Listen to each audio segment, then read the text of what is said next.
السلام عليكم ورحمة الله وبركاته. الحمد لله. வாழ்ந்தோம் வழங்குகிற அதிக வாழ்வில் தேர்வோம் என்பது ஆரம்பகட்டமாக ஆதரவுவதற்காக அபுசுரை அவர்களை அழைக்கின்றேன்.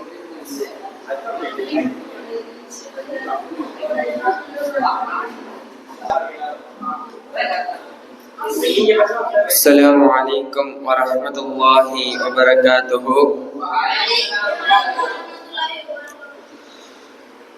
أعوذ بالله من الشيطان الرجيم. بسم الله الرحمن الرحيم.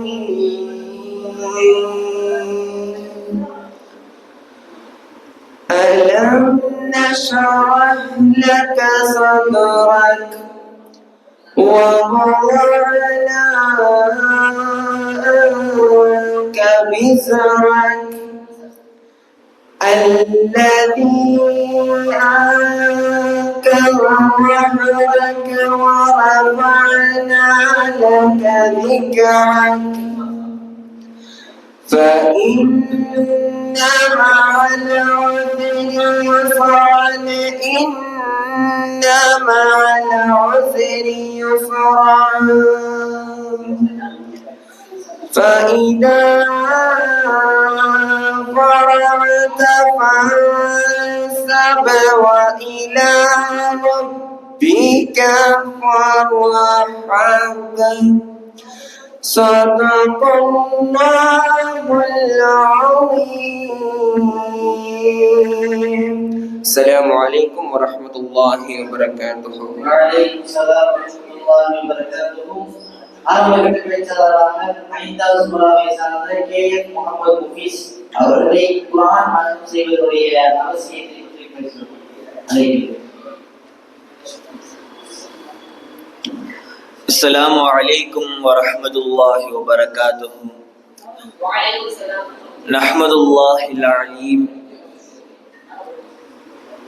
புகழும் புகழ்ச்சியும் அகிலத்தை படைத்து பரிபாலித்துக் கொண்டு இருக்கும் வல்ல இறைவன் அல்லாஹ் ஒருவனுக்கு உரித்தாகட்டுமாக. அவனுடைய சாந்தியும் சமாதானமும் எம்பெருமானார் முத்து முஹம்மது ரசூலுல்லாஹி ஸல்லல்லாஹு அலைஹி வஸல்லம் அன்னவர்களின் மீதும் அன்னாரின் தூய்மையான குடும்பத்தினர்கள், சத்திய சஹாபாக்கள், தாபிஈன்கள், தபா தாபிஈன்கள், நல்லோர்கள், நாதாக்கள், அதிலும் குறிப்பாக இந்த நல்ல மஜ்லிஸிலே அமர்ந்திருக்கும் நம் அனைவர்கள் மீதும் உண்டாகட்டுமாக. ஆமீன்.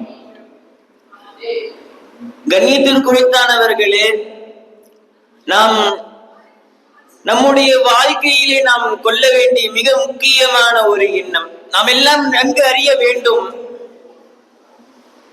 நம்முடைய வாழ்க்கையில் மிக முக்கியமானது குர்ஆன். இன்றைய காலங்களில் குர்ஆனினுடைய விஷயம், குர்ஆனிலே அவர்கள் செலுத்துகின்ற நேரம், குர்ஆனை ஓதுவதில் செலுத்துகின்ற நேரம், அதை மனனம் செய்வதில் செலுத்துகின்ற நேரம் குறைந்து விட்டது. குர்ஆனை செய்வது மனனம் செய்வதில்லை. நம்முடைய மதரசாவிலே குர்ஆனை மனனம் செய்வதற்காக தனி நேரம் ஒதுக்கப்பட்டு அதற்காக வாய்ப்பளிக்கின்ற பொழுதிலும் அதை துச்சமாக கருதி அதை மனனம் செய்வதில்லை. குர்ஆன் எவ்வளவு மகத்துவம் வாய்ந்தது நாம் எல்லாம் ஹதீஸ்களிலே கேள்விப்படுவதுதான். ஒருவருடைய வாழ்க்கையில் அவர் குர்ஆனினுடைய விஷயத்தில் எவ்வளவு நேரம் செலவழித்திருக்கிறார் என்பதை பார்த்து மறுமையில் தீர்ப்பு சொல்லப்படும். பெருமானார் ஸல்லல்லாஹு அலைஹி வஸல்லம் அவர்கள் ஒரு முறை சொன்னார்கள், நாம் எல்லாம் அறிந்திருப்போம், அல் குர்ஆனு ஹுஜ்ஜத்துல் லக அவ் அலைக. குர்ஆனை ஓதினர் நாளை மறுமையில் அந்த குர்ஆன் என்பது ஒருவருக்கு சாதகமாகவும் சாட்சி சொல்லும், அவருக்கு பாதகமாகவும் சாட்சி சொல்லும்.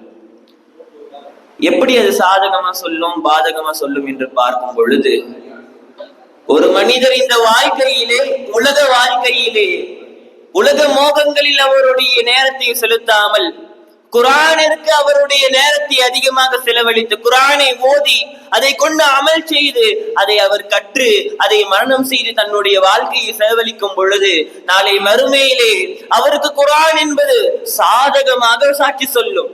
யா அல்லாஹ், இந்த மனிதர் உலக வாழ்க்கையின் பொழுது குர்ஆனை என்னை அதிகமாக ஓதினார், என்னை அவர் மனனம் செய்தார் என்பதாக அது சொல்லும்.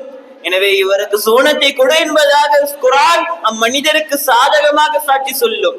அதுவே ஒருவர் குர்ஆனை உலகில் தொட்டு கூட பார்ப்பதில்லை, குர்ஆனை ஓதுவதில்லை, அதை மனனம் செய்வதில்லை என்றால் நாளை மறுமையிலே அந்த குர்ஆன் அவருக்கு பாதகமாக சாட்சி சொல்லும்.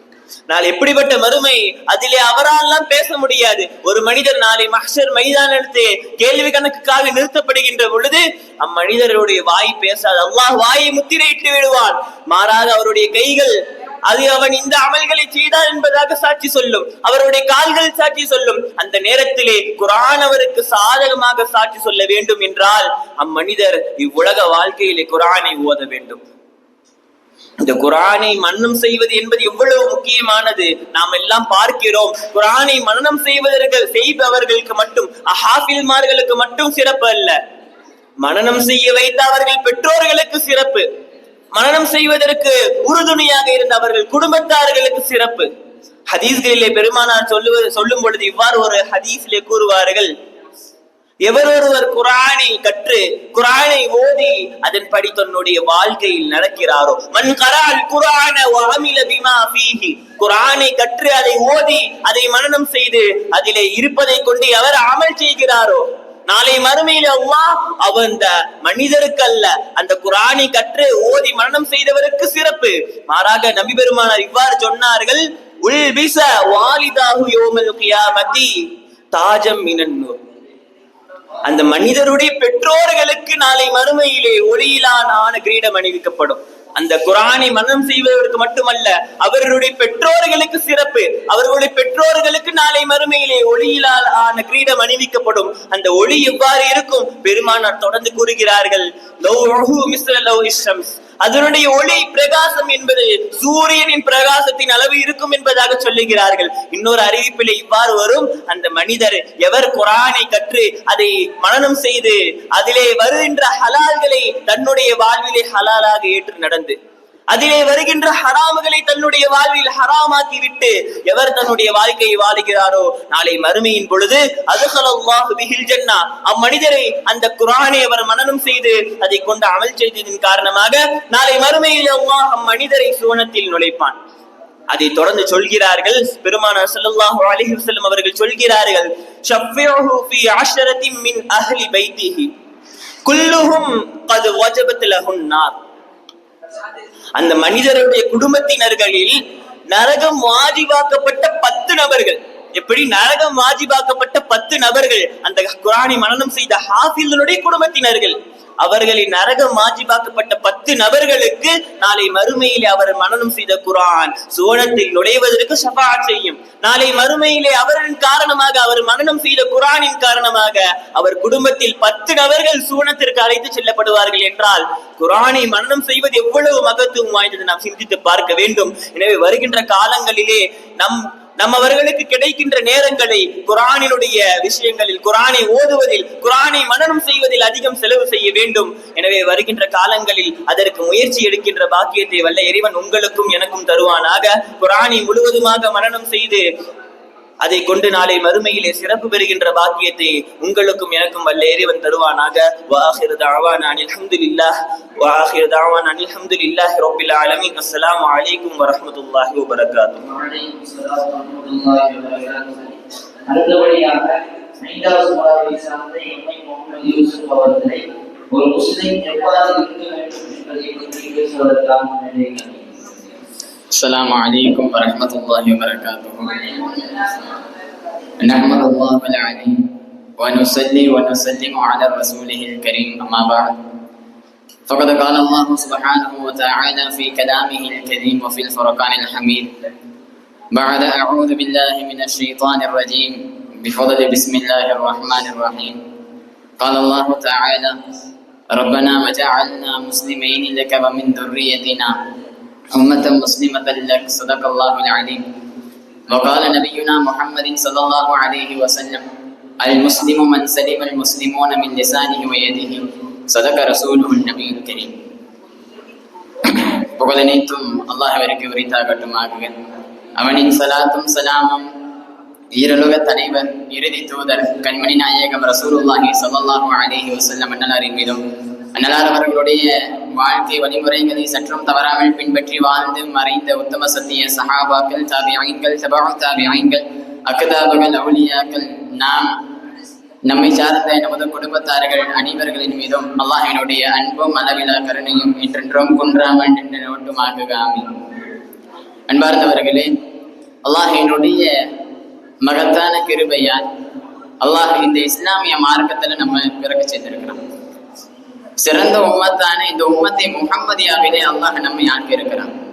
இருந்தாலும் இன்றைக்கு சூழ்நிலை இந்த இஸ்லாமிய மார்க்கத்திலிருந்து பல நபர்கள் மாற்று மதத்திற்கு சென்று கொண்டிருக்கின்ற சூழ்நிலை. சமீபத்துல கூட போன மாதம் கூட இந்த கம்பத்திலிருந்து 2-3 பேரு மாற்று மதத்திற்கு போனாங்க. ஏன் இப்பேற்பட்ட சூழ்நிலை? இந்த இஸ்லாத்தினுடைய அந்த புரிதல் அவர்கள் இடத்துல இல்லை. இஸ்லாத்தினுடைய அந்த மகத்துவத்தை அவர்கள் விளங்காததின் காரணத்தினால இன்றைக்கு இப்பேற்பட்ட சூழ்நிலை இன்றைக்கு சமுதாயத்திலே நிலவி கொண்டிருக்கிறது. அருமையான அல்லாஹ்வின் நல்லடியார்களே, அல்லாஹ் ரப்பல் ஆலமீன் நமக்கு இந்த இஸ்லாமிய மார்க்கத்தை அல்லாஹ் நமக்கு லேசா கொடுத்துட்டான். சஹாபாக்கள் அன்றைக்கு அப்படி கஷ்டப்பட்டாங்க. ஆனால் இன்றைக்கு நாம் இதுல சொகுசாக இருக்கிறோம். இதனுடைய முக்கியத்துவத்தை நாம் வழங்க மாட்டேங்கிறோம். யாக்கூப் அலைஹி வஸலாத்து வஸலாம் அவருடைய காலகட்டத்தில் அவருடைய மகனாராகி யூசுப் அலி அவர்களுடைய சகோதரர்கள் அவர்களின் மீது பொறாமைப்பட்டு கிணற்றுல தூக்கி போடுவாங்க. அந்த வரலாறு நமக்கு எல்லாம் தெரியும். கசஸ நபியில நம்ம எல்லாம் பார்த்திருக்கோம். அப்போ கிணத்துல தூக்கி போடுவாங்க. கிணத்துல தூக்கி போட்டு நீண்ட காலமாக யாக்கூப் அலி அவங்க அழுதுகிட்டே இருப்பாங்க. அழுது அவர்களுடைய கண் பார்வையே போயிடும்.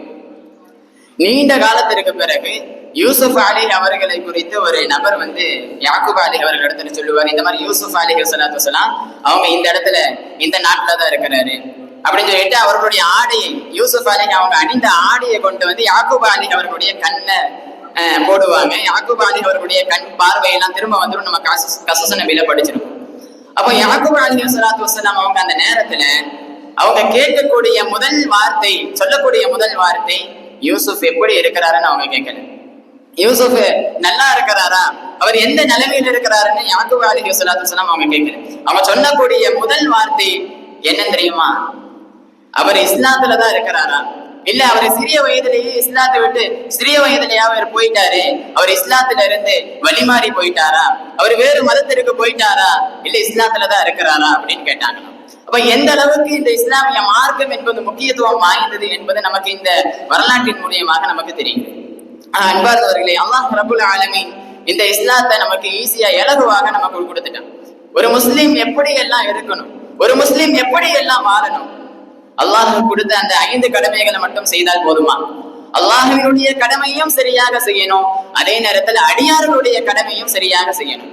அடியார்களுடைய கடமை என்னென்ன? நம்மளுடைய சொந்த பந்தங்களுக்கு நம்ம சரியாக செய்யக்கூடிய கடமையாக இருக்கட்டும், நம்மளுடைய சகோதரர்களுக்கு, உற்றார் உறவினர்களுக்கு, இப்பேற்பட்டதெல்லாம் அடியார்களுடைய கடமை. வெறும் அல்லாஹ்வினுடைய கடமையை மட்டும் நான் சரியாக செய்வேன், அடியார்களுடைய கடமையில நம்ம கோட்டை விட்டுட்டோம்னா நம்ம நல்ல ஒரு பரிபூரணமான முஸ்லீமாக நம்மால் ஆக முடியாது.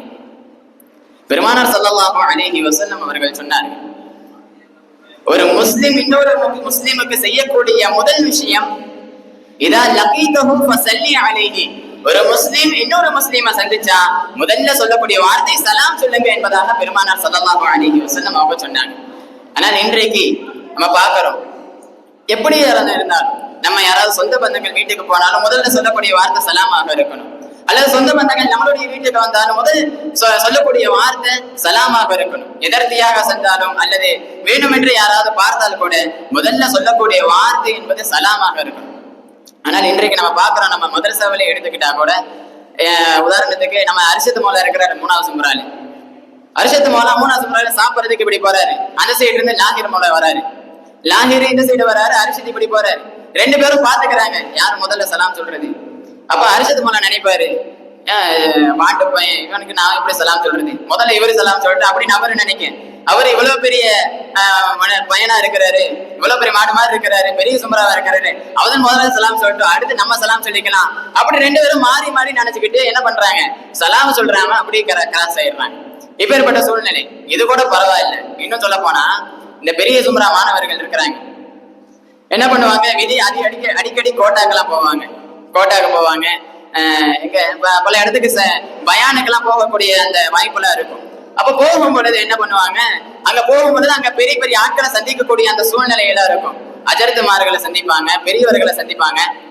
இப்படி சந்திக்கும் போது என்ன ஆகும், அந்த ஹதீஸ்லாம் ஞாபகத்துக்கு வரும். இதா லகீதஹு ஃபஸல்லி அலைஹி, நம்ம யாரை பார்த்தாலும் முதல்ல சலாம் ஏற்றி வைக்கணும், பெரியவங்கள இருக்கிறாங்களே சலாம் சொல்லலாம் அப்படின்னு சொல்லிட்டு என்ன பண்ணுவாங்க, யூசுப் மௌலா கூட பல தடவை அனுபவிச்சிருக்கிறார். யூசுப் மௌலாவா இருக்கட்டும், நானா இருக்கட்டும், பல நபர்கள் முதல்ல அப்படி பணிவா அஸ்ஸலாமு அலைக்கும் சார், அஸ்ஸலாமு அலைக்கும் சார் அப்படின்னு சொல்லுவோம். ஆனா பார்த்தா அவங்க கொஞ்சம் கூட கண்டுக்காம அப்படி கிராஸ் ஆகி போயிருவாங்க. பல பல்புகள் அந்த மாதிரி ஆயிருக்கும் நிறைய பேருக்கு. அதுல சில பேர்லாம் எப்படின்னா, நம்ம பார்த்து கண்ணியமா சொன்னாதான் பல்ப் ஆகும் அப்படின்னு சொல்லிட்டு அர்ஷத் மௌலா, தௌஃபிக் மௌலா மாதிரி ஆட்கள்லாம் அப்படி கண்டுக்காத மாதிரி அஸ்ஸலாமு அலைக்கும், ஸலாம் அலைக்கும் அப்படின்னு சொல்லிட்டு கிராஸ் ஆகும். அப்ப எதுக்கு சொல்ல வருகிறோம் என்றால், சலாம் சொல்ல வேண்டிய நம்மளுடைய கடமை. நம்ம சொல்லிடணும், அவங்க கண்டுக்கிறாங்களோ கண்டுக்கலையோ அது மற்றது. நம்ம சொல்ல வேண்டிய விஷயத்த முதல்ல சலாமாக நாம் சொல்லிவிடணும். அது மட்டும் இல்ல, இந்த சலாம் சொல்வதன் மூலியமாக பல பிரயோஜனங்களும் இருக்கிறது. அல் பாதியு பிஸ்ஸலாம் பரீஅ மினல் கிப்ர் என்பதாக பெருமானார் ஸல்லல்லாஹு அலைஹி வஸல்லம் சொன்னாங்க. யாரு சலாத்துல முந்திக் கொள்கிறாரோ அவரு பெருமையிலிருந்து நீக்கப்படுகிறார் என்பதாக பெருமானார் சொன்னாங்க. சலாம் சொல்வதன் மூலியமாக ஒரு மனிதருக்கும் இன்னொரு மனிதருக்கும் மத்தியில இணக்கம் ஏற்படுது, பிரியம் ஏற்படுது, பாசம் பிணைப்பு ஏற்படுது. அதனால சில இனி வரக்கூடிய காலத்துல நம்ம யாரை சந்திச்சாலும் முதல்ல சலாம் சொல்லி சந்திக்கக்கூடிய பாக்கியத்தை அல்லாஹ் நமக்கு தரணும். பெருமானார் ஸல்லல்லாஹு அலைஹி வஸல்லம் எப்படி எல்லாம் வாழ்ந்து காட்டினாங்க. ஒரு சிறியவர்களிடத்துல பெருமானார் எப்படி இரக்கம் காட்டினாங்க, பெரியவர்களுக்கு எப்படி மரியாதை கொடுத்தாங்க, குழந்தைகளுக்கு எப்படி ரஹமத்துக்கு இரக்கம் காட்டினாங்க. ஹதீஸ் வருகிறது, ஒரு முறை நபி ஸல்லல்லாஹு அலைஹி வஸல்லம் அவங்க கப்பிலுல் ஹசன் ரலியல்லாஹு அவங்களுக்கு முத்தமிட்ட நிலையில அக்ரா இப்னு ஹாபிஸ் ரலியல்லாஹு அவங்க பாக்குறாங்க. அவங்க ஒரு சஹாபி, அவங்க பாக்குறாங்க. பார்த்துட்டு அந்த சஹாபி சொல்றாரு, ஆச்சரியப்பட்டு போய் அந்த சஹாபி சொல்றாரு, இன்னலி மின் அஹதின் அஷரத்தன், எனக்கு 10 குழந்தைகள் இருக்குது. எத்தனை குழந்தை? 10 குழந்தைகள் இருக்குது. அந்த குழந்தையில இருந்து நான் இது வரைக்கும் ஒரு குழந்தைய கூட முத்தம் கொடுத்தது கிடையாது அப்படின்னு சொன்னவனே பெருமானார் சொன்னாங்க, இன்னஹு மன் லா யர்ஹம் லா யுர்ஹம், யார் இரக்கம் காட்டவில்லையோ அவர் பின்னாடி இரக்கம் காட்டப்பட மாட்டார். யார் இரக்கம் காட்டலையோ அவர் இரக்கம் காட்ட மாட்டார் என்பதாக பெருமானார் ஸல்லல்லாஹு அலைஹி வஸல்லம் அவங்க சொன்னாங்க. ஆனா இன்றைக்கு நம்மளுடைய குடும்பத்தார்கள் யாரும் அப்படி இல்லை. உஸ்தாத்மார்கள் லேசா ஒரு அடி அடிச்சா கூட உடனே போன் வந்துருது. இன்னும் சொல்ல போனா போலீஸ் கேஸ் அளவுக்கு இழுத்துட்டு போற அளவுக்கு நம்மளுடைய பெற்றோர்கள்லாம் இருக்கிறாங்க. பெருமானார் மற்றொரு ஹதீஸில் எப்படி சொல்லி இருக்கிறாங்க, லைஸ மின்னா, நம்மை சார்ந்தவர் அல்ல, லம் யர்ஹம் ஸகீரனா வலம் யுவக்கிர் கபீரனா, யார் சிறியவர்களுக்கு இரக்கம் காட்டவில்லையோ, யார் பெரியவர்களுக்கு மரியாதை செலுத்தவில்லையோ அவர் நம்மை சார்ந்தவர் அல்ல என்பதாக பெருமானார் ஸல்லல்லாஹு அலைஹி வஸல்லம் அவங்க சொல்லி காட்டுறாங்க. ஆனா இந்த ஹதீஸுக்கு இன்றைக்கு யாருமே அமல் செய்யறதில்லை. உதாரணத்துக்கு நம்ம மதரசாலேயே உஸ்தாத்மார்களுக்கு சரியா யாருமே என்ன பண்றது இல்ல, மரியாதை கொடுப்பதில்லை. உஸ்தாத்மாருங்க வயசுல மூத்தவங்களா இருக்கிறாங்க, உஸ்தாத்மார்களுக்கு மரியாதை செலுத்துறது இல்ல. உஸ்தாத்மார்கள் சொல்ற விஷயத்த சரியா நம்ம என்ன பண்றது இல்ல, அமல் செய்யறது கிடையாது. ஆனா முன்னாடி ஒரு காலம் இருந்துச்சு, ஹிஃப்ஸ் மாசா எல்லாம் ஓதும் போது, நாங்க ஹிஃப்ஸ் மாசா ஓதும் போது அங்கெல்லாம் பாத்தீங்கன்னா உஸ்தாத்மார்களுடைய துணியை முத கொண்டு என்ன வாங்கி துவைப்பாங்க. உஸ்தாத்மார்களுக்கு அப்படி சாப்பாடு பரிமாறுறதெல்லாம் பாத்தீங்கன்னா அப்படி அதுக்குன்னே ஒரு ஹால் இருக்கும், அழகா சுப்ரா விரிச்சு உஸ்தாதுக்கு அப்படி பார்த்து பரிமாறக்கூடிய அந்த வழக்கம் தான் இருந்துச்சு. ஆனா இன்னைக்கு இதெல்லாம் பார்க்கும்போது ரொம்ப வருத்தமா இருக்கு. இப்படிப்பட்ட சூழ்நிலை இன்றைக்கு ஏற்பட்டு கொண்டு இருக்கு. லம் யர்ஹம் ஸகீரனா, சிறியவர்களுக்கு என்ன காட்டணும், ரஹமத்து காட்டணும். ரஹமத்து காட்டுறதுனானே இப்ப சற்று நேரத்துக்கு முன்னாடி நம்ம அர்ஷத் மௌலா என்ன பண்ணாரு, நம்ம உமர் ஃபாரூக் மௌலாவை ஒண்ணு பண்ணாரு. கப்பிலுல் ஹசன் மாதிரி ரஹமத்து காட்ட சொல்லல. ஹசன் ரலியல்லாஹு எப்படி நபி ஸல்லல்லாஹு அலைஹி வஸல்லம் அப்படி இது பண்ணாங்க அப்படி சொல்லல. அது குழந்தைகளுக்கு, சிறியவர்களுக்கு எப்படி ரஹமத்து காட்டணும்னா, ஒரு பாயிண்ட்ஸ் எடுத்து கொடுக்கறது மூலியமா இப்படி ரஹமத்து காட்டலாம், அல்லது ஏதாவது தொழுகை சம்பந்தப்பட்ட அல்லது ஸ்டடி சம்பந்தப்பட்டு சொல்லி தரது மூலியமா இப்படி ரஹமத்து காட்டுறது. ரஹமத்தே காட்ட வேணாமே, என்ன பண்ணாம இருக்கணும், ஏதாவது ஒரு பையன் இப்ப நம்ம சுஹேல் மௌலா மாதிரி ஆட்கள், ஒரு கைஃபியத்தான ஆட்கள்லாம் பார்த்தாங்கன்னா போதும், இது போதும் பெரிய சும்பரா மாணவர்களுக்கு. டக்குன்னு என்ன பண்றது சொல்லிடுது, தண்ணி எடுத்துட்டு வாப்பா தம்பி, உடனே அந்த துணி எடுத்துட்டு வாப்பா தம்பி. இன்னைக்கு காலையில கூட ஒரு மாணவர், சின்ன சுமரா மாணவர்கிட்ட டக்குன்னு ஒரு பிரஷ் எடுத்து பேஸ்ட் வச்சு மேல எடுத்துட்டு வா அப்படின்னு சொல்லியிருக்கு. இந்த அளவுக்கு போயிட்டு இருக்கு. அதனால என்ன சொல்ல வரோம்னா, ரஹமத்து கூட காட்ட இது என்ன பண்ண வேணாம், இந்த மாதிரி ஸ்டடீஸ் இந்த மாதிரி சொல்லி கூட தர வேணாம். அது எந்த ஒரு வேலையும் வாங்காம இருந்தா அதுவே போதும், சந்தோஷமானது. ரசூலுல்லாஹ்வுடைய அந்த சுன்னத்தை ஏற்ற மாதிரி ஆயிரும். இறுதியாக ஒரு ஹதீஸை சொல்லி முடிக்க ஆசைப்படுகின்றேன். ரசூலுல்லாஹி ஸல்லல்லாஹு அலைஹி வஸல்லம் அவங்க சொன்னாங்க, லா யஹில்லுல் கிذب, பொய் என்பது ஹலால் ஆகாது. இல்லா ஃபீ ஸலாஸா, 3 இடங்கள்ல மட்டும் நம்ம பொய் சொல்லிக்கலாம். என்னென்ன இடம்? யுஹத்திஸு ரஜுல ஃபீ இம்ராதிஹி லியுர்திஹா. தன் மனைவியை திருப்திப்படுத்துவதற்காக பொய் சொல்லிக்கலாம்னு பெருமானார் சொன்னாங்க. அது நமக்கு தேவையில்லை, அந்த வயசு நம்ம இன்னும் அடையல. தன்னுடைய மனைவியை திருப்திப்படுத்துவதற்காக பொய் சொல்லிக்கலாம் அப்படின்னு சொன்னாங்க. இரண்டாவதா சொன்னாங்க அது கிதுபு ஃபில் ஹர்ப், போர்க்களத்துல அந்த யுக்தியை கையாளுவதற்காக, அந்த ஸ்ட்ராட்டஜின்னு சொல்லுவாங்கல்ல, அதுக்காக போர்க்களத்துல அந்த காலத்துல பொய் சொல்லியிருக்காங்க. ஆனா அப்படி பொய் சொல்லிக்கலாம் அப்படின்னு சொல்றாங்க. மூன்றாவதா சொல்றாங்க, இதுதான் முக்கியமான கான்செப்ட், லியுஸ்லிஹா பைனன் நாஸ், மக்களுக்கு மத்தியில ஒரு சண்டை ஏற்படும் பொழுது அந்த சண்டையை தீர்த்து வைப்பதற்காக ஒரு பொய் சொல்லிக்கலாம் அப்படின்னு பெருமானார் ஸல்லல்லாஹு அலைஹி வஸல்லம் அவங்க சொல்றாங்க. இன்றைக்கு எதுக்கோ பொய் சொல்றாங்க. தொழுதையான்னு கேட்டா பொய் சொல்றாங்க. உமர் ஃபாரூக் கூட இருந்தாரு, எங்க கிளம்பிட்டாரு. உமர் ஃபாரூக் மலா சுஹைல் மலா கேட்கிறாரு, டெய்லி நான் பாக்குறேன், சுஹைல் மலா சுன்ன தொழுதுட்டியா? தொழுதுட்டேன். எப்பதான் சலாமி சொல்லியிருப்பாங்க. நஃபில் தொழுதுட்டியா? தொழுதுட்டேன். வித்ரவாஜி தொழுதுட்டேன்? தொழுதுட்டேன். ஒன்னு ஃபஜ்ர் தொழுதுட்டியான்னு கேட்டா கூட டக்குனு தொழுதுட்டேன் பாரு, அந்த அளவுக்கு வேகமா தொழுதுட்டேங்கிறாரு. ஆனா அப்பதான் சலாமி சொல்லியிருப்பாங்க. அந்த அளவுக்கு வேகமா போய் சொல்லிக்கிட்டு இருக்காங்க. ஆக எதுக்கு சொல்ல வரோம்னா, ஒரு ரெண்டு நபர்களுக்கு மத்தியில சண்டை நடந்துகிட்டு இருக்கு. அந்த சண்டை நடக்கக்கூடிய இடத்துல ஒரு சின்ன ஒரு பொய்ய சொல்லி நம்ம அழகா அந்த சண்டையை தீர்த்து வைக்கலாம் அப்படின்னு பெருமானார் ஸல்லல்லாஹு அலைஹி வஸல்லம் அவங்க சொல்றாங்க. அப்பதான் என்ன பண்ணுவாங்க, நம்ம பசங்க நல்லா எரியற அந்த சூடான அந்த நெருப்புல இன்னும் விறகக்கட்டையை தூக்கி உள்ள போடுற மாதிரி நல்லா இன்னும் கொஞ்சம் ஏத்தி விடுறது. சில ஆட்கள்லாம் நம்ம பசங்களை சில ஆட்கள் அப்படிதான் இன்னும் கொஞ்சம் ஏத்தி விடுவாங்க. ஒரு சின்ன ஒரு பொய் சொல்லிக்கலாம். அதுக்குன்னு எதுக்கு எடுத்தாலும் நம்ம பொய் சொல்லிக்கிட்டே இருக்க கூடாது. டக்குன்னு இப்படி யாரு லாகிர் மாதிரி பெரிய பெரிய ஜாம்பவான்கள், லாகிர் அந்த சைடு அசரர், இந்த மாதிரி பெரிய பெரிய ஆட்களுக்கு மத்தியில சண்டை நடக்கும் போதெல்லாம் பெரிய போர்க்களமா, அதனால என்ன பண்ணிக்கலாம், ஒரு சின்னதா ஒரு பொய் சொல்லி நம்ம என்ன பண்ணிக்கலாம், அந்த சண்டையை தீர்த்து வச்சுக்கலாம் என்பதாக சொல்லி இருக்கிறாங்க. அன்பார்ந்தவர்களே, இதே போன்ற பல ஹதீஸ்கள் பெருமானார் ஸல்லல்லாஹு அலைஹி வஸல்லம் அவங்க சொல்லி இருக்கிறாங்க.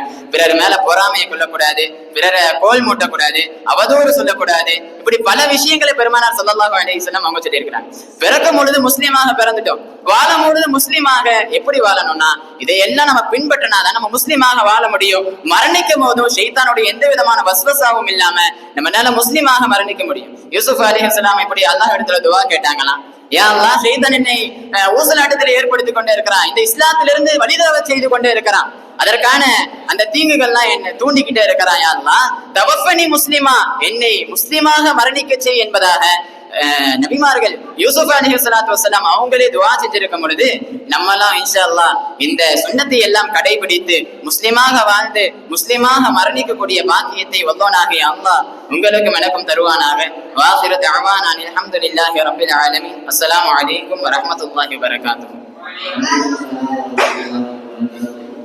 அடுத்தபடியாக நான்காவது சூறாவை சார்ந்த முஹம்மது பஷீர் அவர்களை ஹதீஸ் வகை என்ற தலைப்பில் பேசுகிறார்கள்.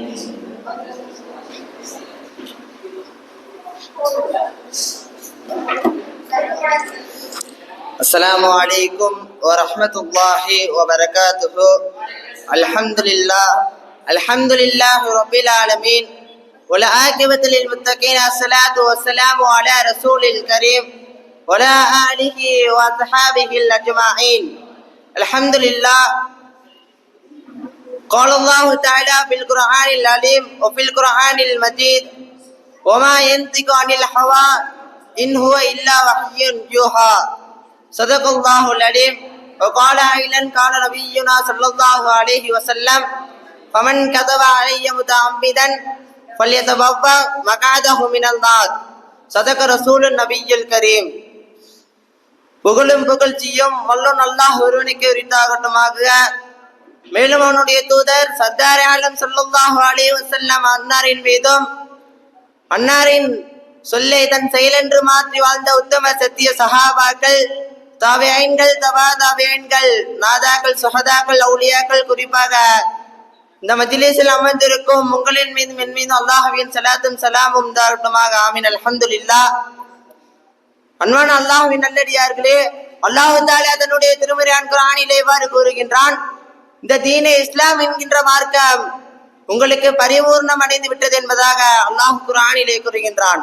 அப்படிப்பட்ட இந்த தீனே இஸ்லாம் என்ற மார்க்கத்திலே ஸல்லல்லாஹு அலைஹி வஸல்லம் அவர்கள் சொன்னார்கள், பனி இஸ்ராயீல்கள் என்ற பிரிவு 72 பிரிந்தார்கள், என்னுடைய கூட்டம் 73 பிரிவார்கள் என்பதாக ஸல்லல்லாஹு அலைஹி வஸல்லம் அவர்கள் சொன்னார்கள். அதே போன்று இன்றைய காலகட்டத்திலே அஹ்லுல் குர்ஆன், நாங்கள் குர்ஆனை மட்டும் பின்பற்றக்கூடியவர்கள், நாங்கள் அல்லாஹ் தஆலா குர்ஆனிலே இதை சொன்னானோ அல்லாஹ் எங்களுக்கு குர்ஆனிலே எதை கற்றுக் கொடுத்தானோ, எதை எங்களுக்கு வழிகாட்டினானோ அதை மட்டும் நாங்கள் பின்பற்றக்கூடியவர்கள் என்பதாக சொல்லிக் கொண்ட ஒரு கூட்டம்.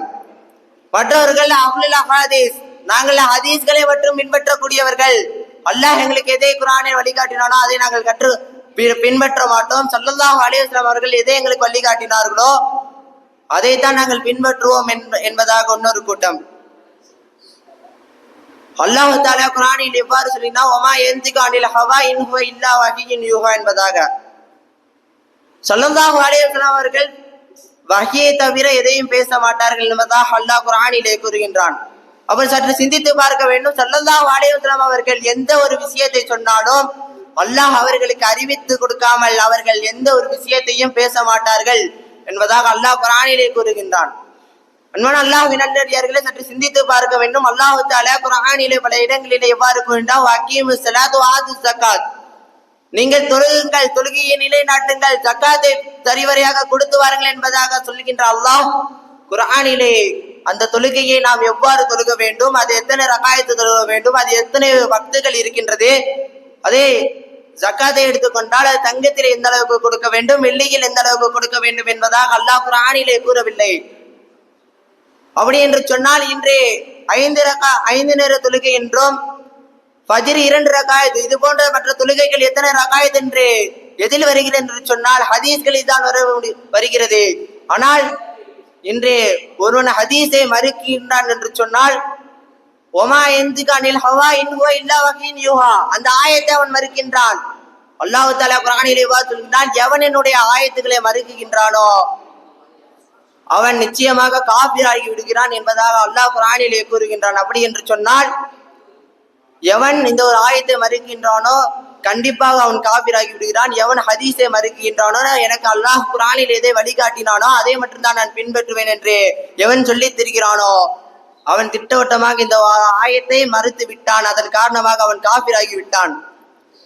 அல்லாஹ் தஆலா மேலும் குர்ஆனில் எவ்வாறு கூறுகின்றான், நீங்கள் ஹலாலை பேணுங்கள், ஹராமை விட்டு தவிர்ந்திடுங்கள் என்பதாக சொல்லுகின்றான்.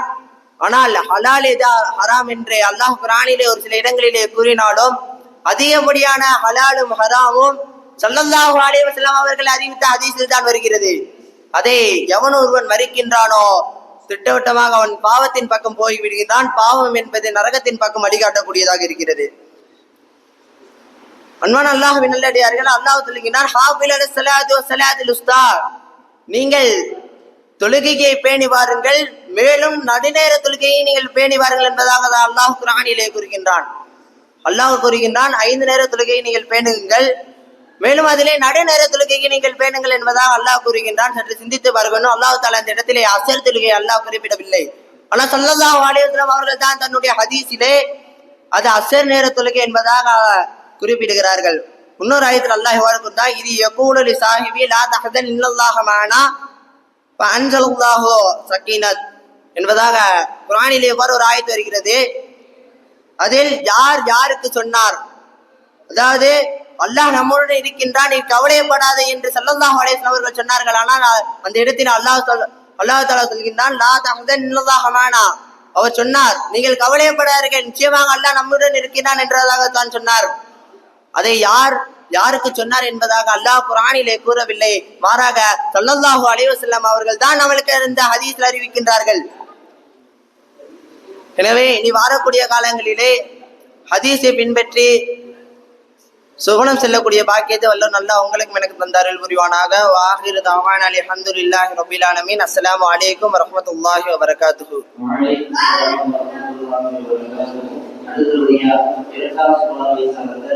முஹம்மது வாஹித் அவர்களை குர்ஆனில்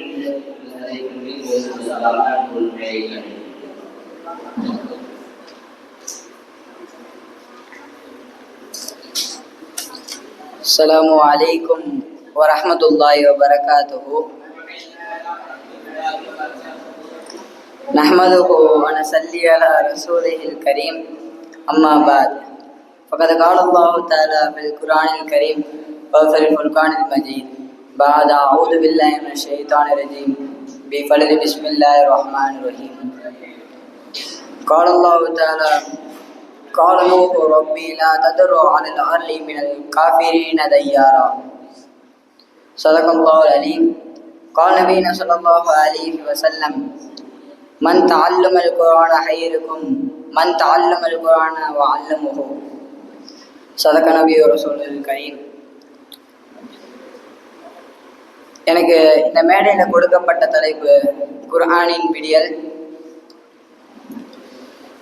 அல்லாஹ் தஆலா குர்ஆன்ல பார்த்தோம் என்றால் நூஹ் அலைஹிஸ்ஸலாமை பற்றி ஒரு சூறாவே சொல்லியிருக்கான். அதுல நூஹ் அலைஹிஸ்ஸலாம் பத்தி பார்க்கணும் என்றால் நூஹ் அலைஹிஸ்ஸலாம் வந்து தமது 950 வருடம் தாவத் பணியை செய்து வருவாங்க. அப்போது அவங்கள சில மக்கள் ஈமான் கொண்டிருப்பாங்க, அதிகமான பேர் வந்து ஈமானே கொண்டிருக்க மாட்டாங்க. அப்போ நூஹ் அலைஹிஸ்ஸலாம் தாவத் செஞ்சுட்டு இருக்கிறப்ப இவங்க தொல்லை தாங்காம துவா செஞ்சிருவாங்க. இப்போதான் கால நூஹு ரப்பி லா ததுர்ரு அலல் அலலி மினல் காஃபிரின தையாரா. நூஹ் அலைஹிஸ்ஸலாம் பிரார்த்தித்தார், இறைவனே இவ்வுலகில் ஒரு காஃபிரையும் வாழ விடாதே என்று துவா செஞ்சிருவாங்க.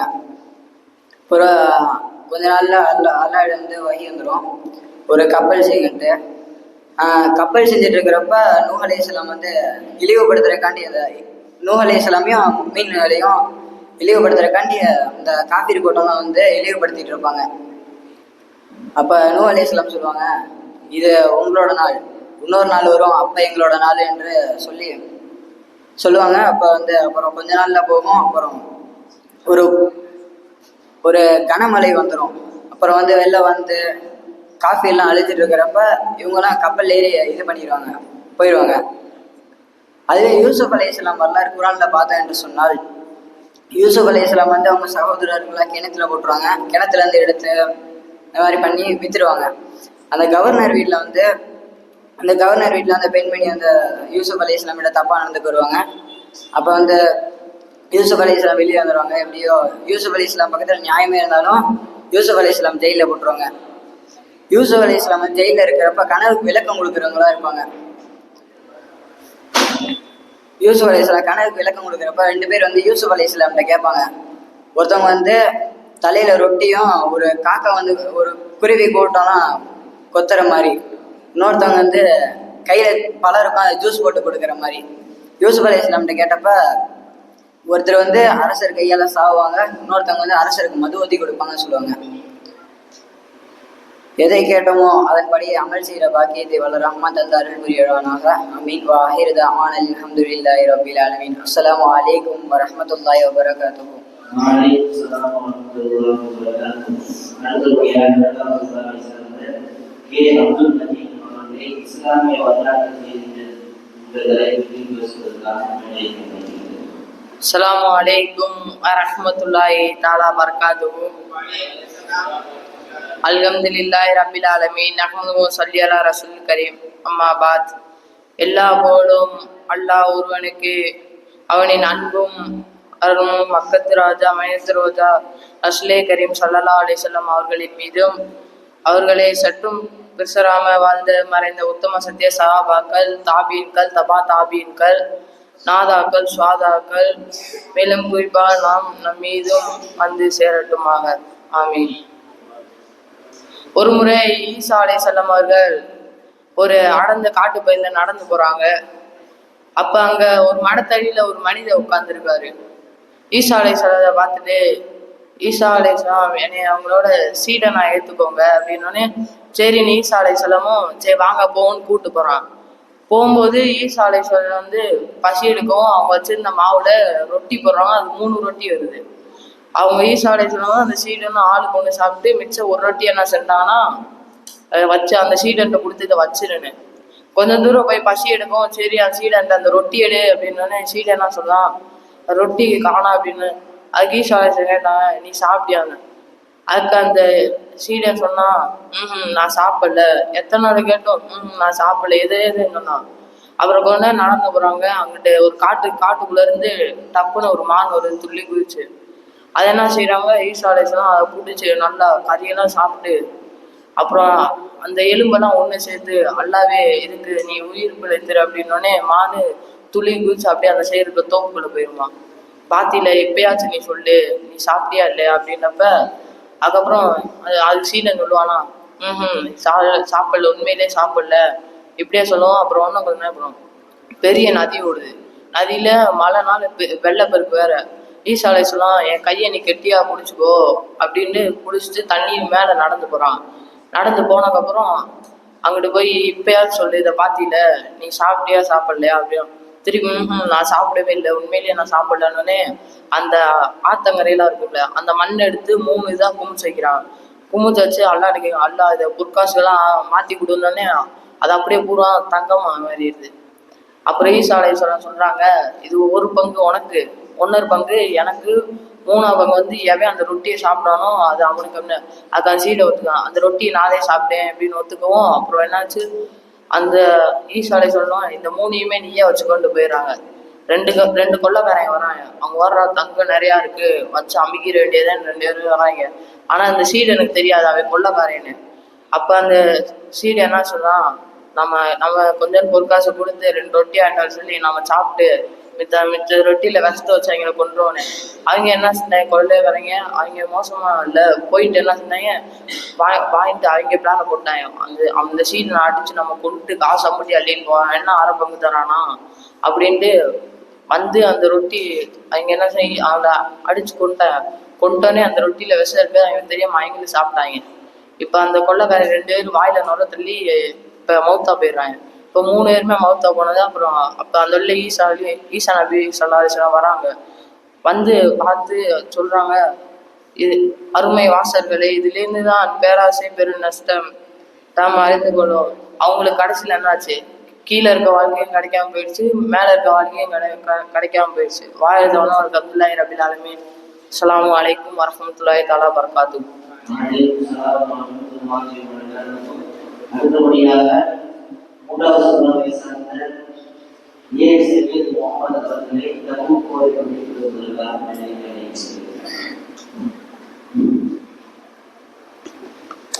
அஸ்ஸலாமு அலைக்கும் வரஹ்மத்துல்லாஹி வபரகாத்துஹு. அல்ஹம்துலில்லாஹ் இன்னல் ஹம்துலில்லாஹ் நஹ்மதுஹு வ நஸல்லி அலா ரசூலிஹில் கரீம். புகழும் புகழ்ச்சியும் நம்மை படைத்து பரிபாலிக்கக்கூடிய அல்லாஹ்வுக்கே எல்லா புகழும் உண்டாவதாக. அவனுடைய சாந்தியும் சமாதானமும் நபிகள் நாயகம் ஸல்லல்லாஹு அலைஹி வஸல்லம் அவர்கள் மீதும் அவர்களுடைய வாழ்க்கையை சற்றும் தவறாமல் பின்பற்றி வாழ்ந்து மறைந்த உத்தம சத்திய சகாபாட்கள், தாபியீன்கள், தாபியீன்கள், நாதாக்கள், சுகதாக்கள் நம் மஜ்லிஸிலே அமைந்திருக்கும் நம் அனைவர்கள் மீதும் என்றென்றும் ஒன்றாமல் நின்றுள்ளட்டுமாக. தபுக் போர் என்பது எந்த ஒரு காரணத்திற்காக ஆரம்பித்தது, அந்த போர் என்பது எப்பொழுது ஆரம்பித்தது, எப்பொழுது முடிவு இருந்தது? தபுக் போர் என்பது அன்றைய காலத்திலே மக்களிடையே சத்தியம் எதற்கெல்லாம் செய்ய வேண்டும், எதற்கெல்லாம் செய்யக்கூடாது என்று தெரியாத நிலை. அதற்காகத்தான் அந்த போர் என்பதை ஆரம்பித்தது. அந்த போர் ஆரம்பித்து நபிகள் நாயகம் ஸல்லல்லாஹு அலைஹி வஸல்லம் அவர்களுடன் 30,000 வீரர்களுடன் அந்த போருக்காக நபிகள் நாயகம் ஸல்லல்லாஹு அலைஹி வஸல்லம் அவர்கள் புறப்படுகிறார்கள். புறப்பட்டு போகக்கூடிய நிலையில் சகாபாட்களுக்கு உணவிற்கு பஞ்சம், வாகனத்திற்கு பஞ்சம், தண்ணீருக்கு பஞ்சம் என்ற நிறைய கொடுமைகள். அன்றைய உணவிற்கு புல்லு செடிகளை சாப்பிட்டு, தண்ணீருக்கு ஒரு ஒட்டகத்தை அறுத்து அதனுடைய இறைப்பறையில் உள்ள தண்ணீரை குடித்து இந்த போருக்காக சென்றார்கள். அந்த போருக்காக நபிகள் நாயகம் ஸல்லல்லாஹு அலைஹி வஸல்லம் அவர்கள் 50 நாட்கள் கழித்தார்கள். அதிலே 20 நாட்கள் அந்த போருக்காகவும், மீதமுள்ள 30 நாட்கள் அந்த பயணத்திற்காகவும் நபிகள் நாயகம் ஸல்லல்லாஹு அலைஹி வஸல்லம் அவர்கள் கழித்தார்கள். இன்னொன்று சொல்லப்படுகிறது, நபிகள் நாயகம் ஸல்லல்லாஹு அலைஹி வஸல்லம் அவர்கள் கலந்து கொண்ட போர் கடைசி போர் தபூக் போர் என்பதாக. அல்ஹம்துலில்லாஹி ரப்பில் ஆலமீன். அஸ்ஸலாமு அலைக்கும் வரஹ்மத்துல்லாஹி வபரகாத்துஹு. அடுத்தபடியாக 4வது சூறாவை சார்ந்த ஏஎஸ் ஹாமிம் மிர்சாத் அவர்களை முஸ்லிம் பெரியார் பெருங்குழுவர் இந்த தலைவருக்கு கொடுத்திருக்கிறார்கள்.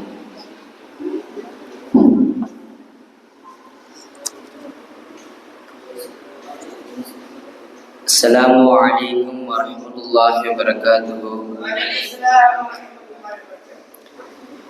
الحمد لله نحمده ونصلي على رسوله الكريم أما بعد فقد قال الله تعالى في القرآن الكريم في الفرقان المجيد بعد أعوذ بالله من الشيطان الرجيم بفضل بسم الله الرحمن الرحيم إن الله وملائكته يصلون على النبي يا أيها الذين آمنوا صلوا عليه وسلموا تسليما اللهم صل وسلم وبارك عليه صدق الله العلي العليم وقال نبينا صلى الله عليه وسلم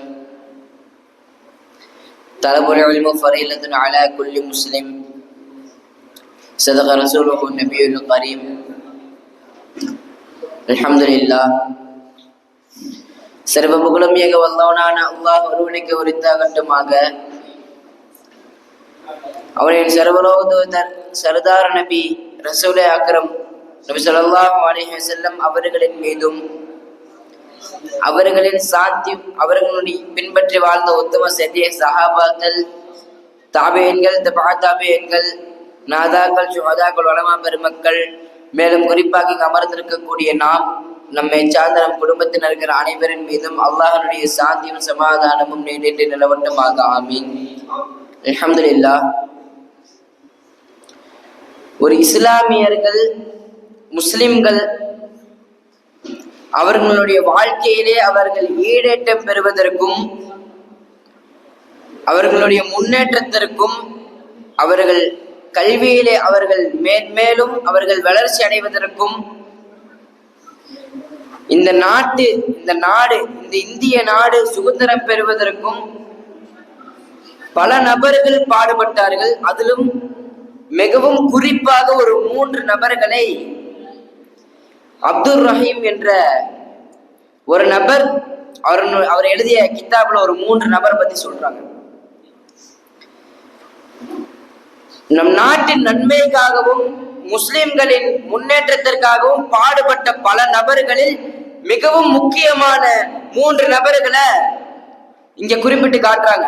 அதுல முதலாவதாக சொல்லப்படக்கூடிய ஒரு நபர் மௌலானா முகமது அலி. இந்த முகமது அலி என்றவரு இவர் செஞ்ச விஷயம் 2 விஷயம் செஞ்சாரு. நம் நாட்டு விடுதலை, நம் நாடு இந்திய நாடு பிரிட்டிஷ் இடத்துல அடிமையாக இருந்தப்ப நம் நாட்டு முஸ்லிம்களோ இந்த நாட்டு மக்களோ அவங்க விடுதலையா அவங்களுடைய வாழ்க்கைய வாழணும், அவங்களுக்கான அவங்களுக்கான சுதந்திரத்தை அவங்க பெற்றுக்கணும்னு சொல்றதுக்கு இவரு தலைமை தாங்கி இவர் முன்னின்ற அந்த போருக்கு வலுவகுத்து கொடுத்தார். இந்த நாட்டினுடைய விடுதலைக்கு வலுவகு கொடுத்தவர். இன்னொரு விஷயம் அவர் செஞ்சாரு.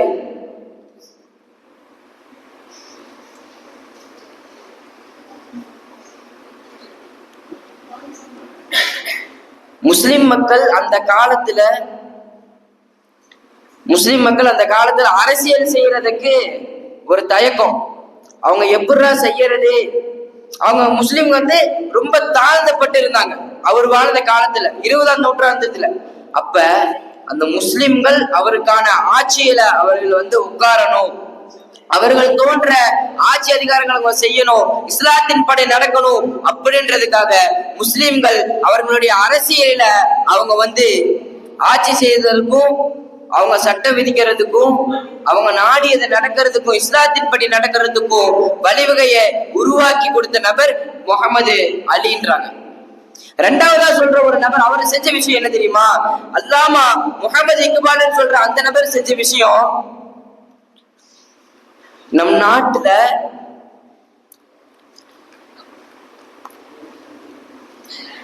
நம் நாடு அடிமைப்பட்டிருந்த காலத்துல, இந்த நாடு அடிமைப்பட்டிருந்த காலத்துல பிரிட்டிஷ் கிட்ட இருந்தப்ப நம் நாட்டு மக்கள்லாம் அவங்கள எதிர்த்து நிக்கிறதுக்கு தயங்கி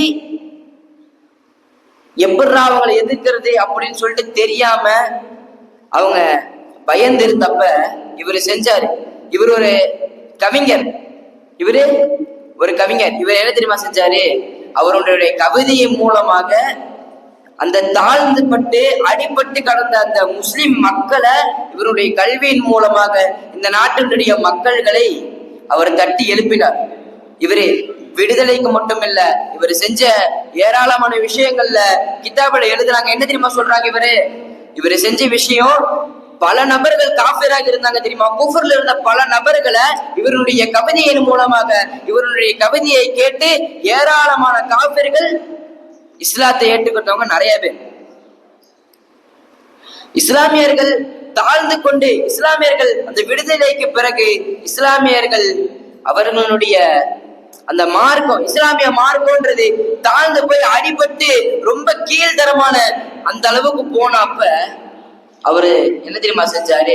இதே மாதிரி கவிதையின் மூலமாக மக்கள் இஸ்லாமியர்கள் எல்லாம் அழிஞ்சு போற டைம்ல, அழிஞ்சு போறதுன்னா குறைஞ்சிட்டாங்க, அதிகமான நபர்கள் இல்லாம அதிகமான நபர்கள் குஃப்ருக்கும் கம்மியான நபர்கள் முஸ்லிமாக இருந்தாங்க.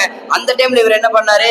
அந்த டைம்ல இஸ்லாமியர்கள் மறுமலர்ச்சி அடைவதற்காக இவர்கள் மிகவும் முன்னின்று அதற்கு விதை போட்டு அவர்கள் செய்த விஷயம் இன்றைய அளவில் அதிகமாக இந்த நாட்டிலே இஸ்லாமியர்கள் அதிகமாக இருக்கின்றார்கள். மூன்றாவதாக சொல்லப்படக்கூடிய நபர் செய்த ஒரு விஷயம், அவருடைய பெயர் சையீத் அகமது கான் என்று சொல்றாங்க. அவர் செஞ்ச ஒரு விஷயம், முஸ்லிம்களின் கல்வி முன்னேற்றத்திற்கு பாடுபட்டவர்.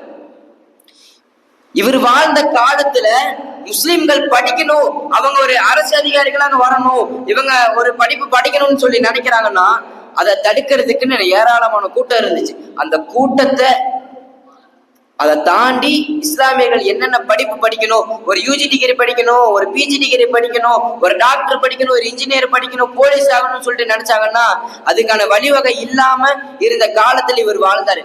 அதை முறியடிக்கணும், அதை தடுத்து முஸ்லிம்கள் நாடிய விஷயத்தை அவங்க படிக்கணும் அப்படின்றதுக்காக இஸ்லாமியர்கள் படிக்க வேண்டிய படிப்பை படிக்கணும் என்ற காரணத்துக்கு இவரு அவர்கள் கல்விமானாக உருவாகுவதற்கு வழிவகை செய்து கொடுத்தார்கள். ஆக அன்பார்ந்தவர்களே, இவர்கள் மூவரை போன்றும் நாம் அனைவரும் நம்மளுடைய வாழ்க்கையில இஸ்லாத்திற்காக அதிகமான நன்மைகளை நாம் சேகரித்து அதிகமான வழிவகைகளை உருவாக்கி கொடுத்து ஆகக்கூடிய நசீபை வல்ல ரஹ்மான் நமக்கும் நம்மை சார்ந்த குடும்பத்தினருக்கும் தந்த அருள் புரிவானாக. வாஹிருதவான் அல்ஹம்துலில்லாஹி ரப்பில் ஆலமீன். அஸ்ஸலாமு அலைக்கும் வரஹ்மத்துல்லாஹி வபரகாத்துஹு. அடுத்தபடியாக அவர்களை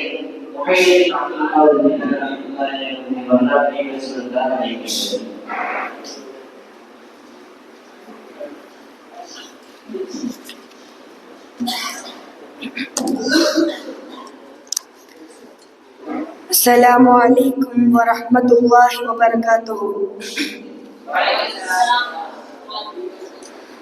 Alhamdulillahi rabbil alamin wal aqibatu lil muttaqin wassalatu wassalamu ala sayyidina Muhammadin wa ala ali Muhammadin wa barik wa sallim alayhi.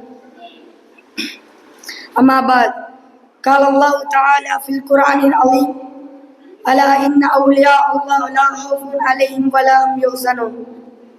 Sadaqallahul alim. Qala Rasulullah sallallahu alaihi wasallam, man adali waliyin faqad adantahu bil hawl. Sadaqa Rasul Karim. எனக்கு கொடுக்கப்பட்டுள்ள தலைப்பு முஹ்யித்தீன் அப்துல் காதர் ஜிலானி கதஸல்லாஹு அலைஹி. அன்பார்ந்தவர்களே, ஒரு நாள் ஒரு இறைநேசர் அவர்களை பத்தி இப்ப நம்ம பார்க்க போறோம். ஒரு நாள் நடந்து போயிட்டு இருக்கிறாங்க. அவங்களுக்கு ரொம்ப தாகம் அடிக்குது, மயங்கே விழுந்துருவாங்க, அவ்வளோ தாகம். அப்பொழுது தூரத்துல ஆறு போகுது. அந்த ஆத்துல ஒரு பழம் அடிச்சுட்டு போகுது. இவங்க ஓடி போய் அந்த பழத்தை எடுக்கிறாங்க. அந்த பழத்தை எடுத்து சாப்பிட்டாங்க. பின்ன யோசிக்கிறாங்க, இது யாரோட பழம் தெரியாது, எங்கிருந்து விழுந்த பழம் தெரியாது. இந்த பழத்தோட ஓனர்கிட்ட போய் நம்ம சொல்லி போட்டு இதை சாப்பிடுவோன்ட்டு இந்த பழத்தை எடுத்து அந்த ஆறை பின் தொடர்ந்து போறாங்க. அப்ப ஒரு மரம் தெரியுது. இந்த பழத்து மாதிரியே அந்த மரத்துல ஒரு பழம் இருக்கு. இப்போ ஒரு தோட்டத்துல இருந்து அந்த பழம் இருக்குது. அப்ப அந்த தோட்டத்துக்காரங்கிட்ட போய், ஏங்க நான் உங்க பழம் எடுத்திருக்கேன், அடிச்சு வந்த பழம் எடுத்திருக்கேன், அதை நான் சாப்பிடலாமா அப்படின்னு கேட்கறாங்க. அப்ப அந்த விவசாயி சொல்றாங்க, யாரை கேட்டு பிரிச்சீங்க அப்படிங்கிறாங்க.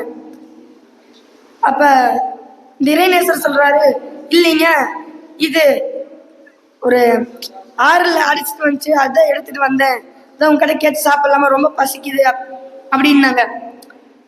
அப்ப அவங்க என்ன சொன்னாங்க தெரியுமா, நீ பொய் சொல்ற, 2 வருஷம் என்கிட்ட வேலை பார்த்துட்டு இந்த பழத்தை சாப்பிடு அப்படிங்கிறாங்க. அப்பொழுது இவங்க 2 வருஷம் கடந்துருச்சு. அப்ப திடீர்னு அந்த விவசாயி சொல்றாங்க, ஏங்க நீங்க நல்ல வேலை பார்க்குறீங்க, எனக்கு உங்களுக்கு ரொம்ப பிடிச்சிருக்கு, என் பொண்ணை கட்டிக்கிறீங்களான்னு கேட்டாங்க. அப்ப அந்த இறைநேசர் சொல்றாங்க, ஏங்க எனக்கு 2 வருஷம் டைம் கொடுத்தீங்க, அது 2 வருஷம் முடிஞ்சிருச்சு, இன்னும் எதுக்குங்க புதுசா ஆரம்பிக்கிறீங்க அப்படிங்கிறாங்க. அப்ப இல்லைங்க, உங்களுக்கு எவ்வளோ இறைநேசம் அதிகமா இருக்குன்னு பார்க்க அந்த விவசாயி போய் சொல்றாங்க, என் பொண்ணுக்கு 2 கால் இல்லை, 2 கை இல்லை, 2 கண் இல்லை அப்படிங்கிறாங்க. அப்ப இந்த இறைநேசர் என்ன சொன்னாங்க, நம்மனா சும்மா ஒரு பொண்ணை பார்க்க போறோம், கல்யாணம் பண்ற, சும்மா கண்ணாடி போட்டிருந்தாலே ஐயோ வேண்டாம் அப்படின்னு சொல்லி வர்றோம். ஆனா அந்த சஹாபி அந்த பொண்ணு நான் கட்டிக்கிறேங்கிறாங்க. அப்ப அந்த விவசாயி கிட்ட கேட்கறாங்க, ஏங்க உங்க பொண்ணை பார்க்கலாமா அப்படிங்கிறாங்க. இப்போ உள்ள போய் பார்க்கறாங்க, அவ்வளோ அழகான ஒரு பொண்ணு உட்காந்துருக்கு, அவ திடீர்னு ஓடி வந்தாங்க இந்த விவசாயி கிட்ட, ஏங்க நீங்க சொன்னீங்கல்ல கை கால் கண்ணு எதுவும் இருக்காதுன்னு, பின் இவ்வளவு அழகான ஒரு பொண்ணு உள்ள உட்காந்துருக்கு அப்படின்னாங்க. அப்ப இல்லைங்க, உங்களுக்கு டெஸ்ட் பண்றதுக்கு தான் சொன்னேன், ரொம்ப இறைநேசரா இருக்கிறீங்களே, எனக்கு ரொம்ப பிடிச்சிருக்கு, உங்களை மாதிரி ஒரு மாப்பிள்ளை தான் நான் தேடிட்டு இருந்தேன், என் பொண்ணை கட்டிக்கிறீங்களா அப்படின்னு 2 பேரும் திருமணம் செஞ்சுட்டாங்க. எவ்வளவு பெரிய இறைநேசரம் பாருங்க. இதே போலதான் முஹியத்தீன் அப்துல் காதர் ஜிலானி ஸல்லல்லாஹு அலைஹி வஸல்லம் அவங்க ரமலான் மாதம் முதல் நாள் பிறக்கிறாங்க. பிறந்தவுடன் காலையிலிருந்து மக்ரிபு இஃப்தார் நேரம் மட்டும் ஒண்ணுமே சாப்பிடாம இருக்காங்க. அவங்க அம்மாக்கெல்லாம் ஒரே ஆச்சரியம். நம்மளுக்கு நோன்பு வச்சான மதியானம் மட்டுமே தாங்க முடியாது, ஆனா அந்த கை குழந்தை காலையிலிருந்து சாயங்காலம் இஃப்தார் நேரம் மட்டும் சாப்பிடாம, இஃப்தார் நேரம் முடிச்ச பின்னதான் அவங்க அம்மாட்ட இருந்து பால் வாங்கி குடிக்கிறான். இப்படியே காலம் கடந்து போச்சு. அடுத்த ரமலான் வருது. அப்பொழுது பக்கத்துல ஊர்ல இருந்து ஒரு புள்ள வருது. அப்ப இந்த தந்தையுடைய பையன் அப்துல் காதர் ஜிலானி அவர்கள் இருக்கிறார்ல, அவர் அந்த ஃபர்ஸ்ட் நாளே நோன்பு வச்சுட்டாங்க. அப்ப இவங்க வந்து கேட்கறாங்க, ஏங்க இன்னைக்கு தெரிய மாட்டேங்குது, இன்னைக்கு எப்படி நோன்பு வைக்கிறது அப்படிங்கிறாங்க. அவங்க இல்லைங்க, இன்னைக்குதான் ரமலான் நாள் 1ஆம் தேதி, இன்னிலிருந்து நோன்பு வைக்க ஆரம்பிங்க அப்படிங்கிறாங்க. அப்ப அவங்க சொல்றாங்க, நீங்க எப்படி சொல்லலாம் அப்படிங்கிறாங்க. இல்லைங்க, என் பையன் கை குழந்தை, அவன் வந்து காலையிலிருந்து இஃப்தார் நேரம் மக்ரிப் மட்டும் ஒண்ணுமே சாப்பிடாம இருக்கான் அப்படின்னு அந்த அம்மாவுக்கு ஒரே அதிர்ச்சி. அதை விட என்ன அதிர்ச்சின்னா, அவங்க அம்மா அந்த பெண்மணி கேட்டு போய் அந்த ஊர்ல அவங்க மொத்த ஊருமே ஃபுல்லா நோன்பு வச்சிருந்தாங்க. எவ்வளவு பெரிய அதிர்ச்சி பாருங்க. அந்த அம்மா கேட்டுட்டு போய் அவங்க ஊர்ல இருக்கிற எல்லாருமே 30 நாள் நோன்பு வச்சாங்க. இதே மாதிரி கடந்து போய்கிட்டே இருந்தது. எனக்கு கொஞ்சம் வயசாயிருச்சு, ஒரு 6 வயசு ஆகுது. இவனை ஸ்கூலுக்கு அனுப்பி விடுறாங்க. அப்ப இவங்க அம்மா கேட்கறான், அம்மா ஸ்கூல்ல எல்லாம் சாப்பிடுவாங்க, அப்ப நான் என்ன பண்றது அப்படிங்கிறான். அப்ப நம்ம அம்மா எல்லாம் என்ன சொல்லுவாங்க, நீ ஸ்கூலுக்கு போ, யாருக்கிட்டே கொடுத்து விடுறேன், இல்லாட்டி காலையிலேயே லஞ்ச் பாக்ஸ்ல எடுத்து வச்சிருவாங்க. இப்படியே போயிட்டு இருக்கும்போது அவங்க சொன்னாங்க, அவங்க அம்மா, நீ அல்லாஹ்விடம் 5 நேரம் தொழுது துவா கேளு, அல்லாஹ் தஆலா உனக்கு சாப்பாடு கொடுப்பா அப்படின்னாங்க. அப்ப கரெக்டா இவன் துவா கேட்கும் போது அவங்க அம்மா எங்க இருந்தாலும் அந்த பள்ளிக்கு வந்து போட்டு சாப்பாடு அவன் பின்னாடி வச்சுட்டு போயிடுவாங்க. அப்ப இவன் அந்த ஃபர்ஸ்ட் நாள் பாக்குறான், அப்போ அவனுக்கு அல்லா மேலே நம்பிக்கை வந்துருச்சு. என்னை அல்லா நல்லா பார்த்துக்குமா அப்படின்ட்டு அவன் ஸ்கூல் டெய்லியும் போயிட்டு இருந்தாங்க. டெய்லியும் இந்த சாப்பாடு வைக்கிறதெல்லாம் பண்ணிட்டு இருந்தாங்க. ஒரு நாள் என்னாச்சு, அவங்க அம்மா வீட்டுக்கு சாமான் வாங்க போயிருக்காங்க, மறந்துட்டாங்க இவனுக்கு சாப்பாடு வைக்க. அப்போ உங்க அம்மா ஓடி போகிறாங்க வீட்டுக்கு. ஏங்க ஓடி போயிட்டு சொல்கிறாங்க டீச்சர்கிட்ட, டீச்சர் என் பையன் சாப்பிட்டானா அப்படின்னாங்க. என் பையன் சாப்பிட்டுட்டான் அப்படிங்கிறாங்க. எப்படி என் பையன் சாப்பிட்டான், அவனுக்கு நான் தானே எப்பவுமே வந்து சாப்பாடு கொடுப்பேன், எப்படி அவன் சாப்பிட்டான் அப்படிங்கிறாங்க. அப்போ அவங்க அம்மாவுக்கு ஒரே அதிர்ச்சி. அவங்க ஃப்ரெண்ட்ஸ் கிட்டையும் போய் கேட்குறாங்க என் பையன் எப்படி சாப்பிட்டான் அப்படின்னு. இல்லைங்க அவன் வீட்டிலேருந்தே கொண்டு வந்தான்னு. அப்போ அவங்க அம்மாவுக்கு தெரியுது அல்லாஹ்தால நான் இல்லைனாலும் என் பையனுக்கு சாப்பாடு கொடுப்பான்னு தெரியுது. அதே மாதிரி தான் கொஞ்சம் கடந்து போச்சு. ஒரு 8 வயசு ஆயிடுச்சு பையனுக்கு. எனவே வரக்கூடிய காலகட்டத்தில் இவர்களைப் போல இறைநேசராக ஆகும் பாக்கியத்தை அல்லாஹ்தால தருவானாக. ஆமீன். வாஹிர் தஅவானா அல்ஹம்துலில்லாஹி ரப்பில் ஆலமீன். அஸ்ஸலாமு அலைக்கும் வரஹ்மத்துல்லாஹி வபரகாத்துஹு.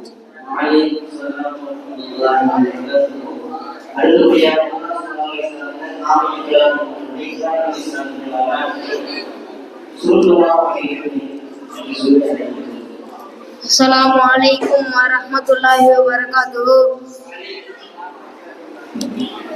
Alhamdulillahi rabbil alamin wal aqibatu lil muttaqin. Salatu wassalamu ala sayyidina Muhammadin wa ala ali Muhammadin wa barik wa sallim alayhi. Amma ba'd. இந்த உலகத்தை படைத்து பரிபாலிக்கின்ற அல்லாஹ்வுக்கு எல்லா புகழும். மேலும் அவனுடைய சாந்தியும் சமாதானமும் முஹம்மது நபி ஸல்லல்லாஹு அலைஹி வஸல்லம் அவர்கள் மீதும் அன்னாரை பின்பற்றிய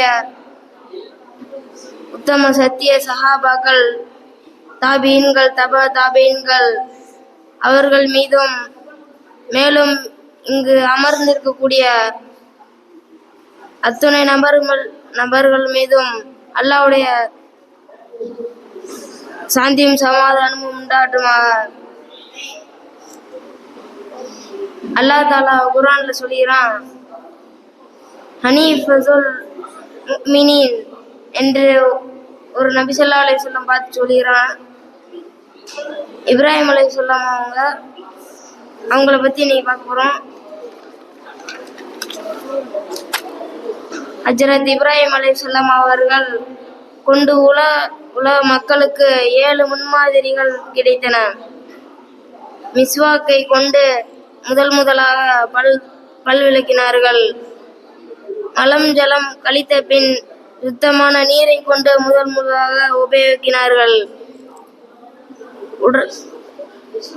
ஆடைகளை முதலாக தைத்து உடுத்தினார்கள். முதலாக மீசையை முறுக்கினார்கள். வியாதிக பருவத்தை பார்த்தார்கள். முதலாக விருத்து சேதனம் கத்னா செய்து கொண்டார்கள். விருந்தாளிகளை உபசரிக்கும் பழக்கத்தை ஏற்படுத்தினார்கள். ஹஜ்ரத் இப்ராஹிம் அலைஹிஸ்ஸலாம் அவர்கள் 80ஆம் வயதில் சேதனம் நடந்தது. 80ஆம் வயதில் இறை அறிவிப்பு பலகைகள் சவுஃபே இறங்கியது. அவர்களின் வயது 175 என்று ஒரு குறிப்பிலும் 195 என்று மற்றொரு குறிப்பிலும் காணப்படுகிறது. 195 வயதை பெரும்பாலர் உறுதிப்படுகிறார்கள்.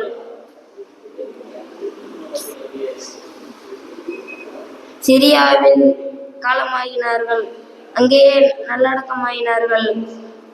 அவர்களை போன்று நம்முடைய வாழ்க்கை அளிக்கக்கூடிய நல்ல நசீபை அல்லாஹ் ரஹ்மான் தந்தருள் கூறுவானாக. ஆமீன். அஸ்ஸலாமு அலைக்கும் வரஹ்மத்துல்லாஹி வபரகாத்துஹு. அடுத்தபடியாக